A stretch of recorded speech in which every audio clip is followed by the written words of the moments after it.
Hi friends, അപ്പം നമ്മൾ എപ്പോഴും നമ്മുടെ വ്ളോഗിലൊക്കെ പറയാറില്ല വീട്ടിൽ തന്നെ കറിവേപ്പിലുണ്ട് പറയാറില്ലേ, ആ ചെടിയാണിത്.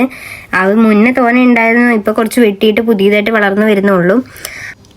അപ്പം നമ്മളൊരു ഹോം റെമഡി ആയിട്ടാണ് വന്നിരിക്കുന്നത്. ഫ്രിസി ഹെയർസിന് വേണ്ടിയിട്ടുള്ളതാണ്. അതിന് വേണ്ടിയിട്ട് നമ്മൾ ഫ്രഷ് അലോവേറ കട്ട് ചെയ്തെടുത്തിട്ടുണ്ട്. എന്നിട്ട് ഓയിൽ നന്നായി മസാജ് ചെയ്ത് കൊടുക്കണം, തലയിൽ നന്നായി അപ്ലൈ ചെയ്ത് കൊടുക്കണം. എന്നിട്ട് നമുക്കത് ജെല്ലാക്കി എടുക്കാം. അതിൻ്റെ അലോവേറയുടെ ജെല്ല് മൊത്തം എടുത്തിട്ട് അതിലേക്കൊരു എഗ് വൈറ്റ് മാത്രം മതി, യെല്ലോ വേണ്ട. എന്നിട്ട് ഹാഫ് ലെമൺ സ്ക്വീസ് ചെയ്ത് ഒഴിക്കുക. എന്നിട്ട് നമ്മൾ നന്നായി മിക്സ് ചെയ്തെടുക്കുക. ഇത് നല്ലപോലെ ഗ്രൈൻഡ് ആവണം, ഇല്ലാന്നുണ്ടെങ്കിൽ അലോവേറ അങ്ങനെ സെപ്പറേറ്റ് ആയിട്ട് കിടക്കും. അപ്പോൾ നമുക്ക് ഹെയർ വാഷ് ചെയ്ത് കഴിഞ്ഞാൽ അത് റിമൂവ് ചെയ്യാൻ ഭയങ്കര പാടായിരിക്കും.